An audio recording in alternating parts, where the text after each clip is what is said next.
In this video, we will look at rates, what they are, how to calculate them, and how to use them in practice. You can start and stop this video at any time to suit your needs. A ratio is a relationship between like quantities or variables. Rates are a special type of ratio. It's a way to compare two variables with different units.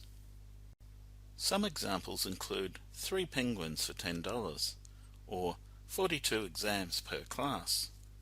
Wherever we hear the term per, such as kilometers per hour, or for, as in 8 books for $1, we know that it's referring to a rate. Words like to each and for every are also clues that a rate is being used. Here are some typical examples of how rates are used. Rates often involve some element of time. Flow rates, service rates, and speed are all time-based rates. For example, a common question about speed may be, what is the average speed of a race? So how do we calculate a rate? Let's say we want to find out how well a student is moving through a program of reading levels. This student started at level 0 and after 2 months has moved to level 6.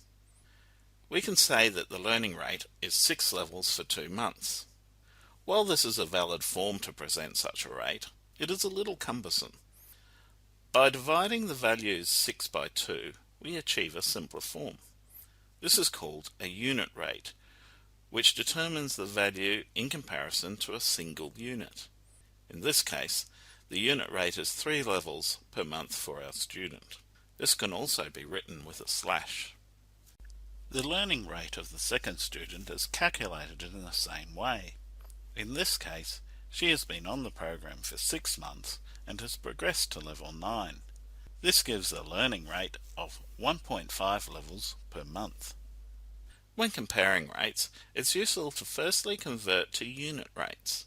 After that, we can readily see which unit rate is bigger or smaller. For example, here we can conclude that the first student is learning faster, and even though she is still at a lower level than the second student, she will soon catch up. Rates can also be used to make inferences or predictions. We can use them to predict how a student will continue to improve their reading. For example, if a student keeps improving at this rate, what will their reading level be after 6 months? From what we calculated, our student was moving through the levels at a rate of 3 levels per month. The predicted level is the learning rate multiplied by time.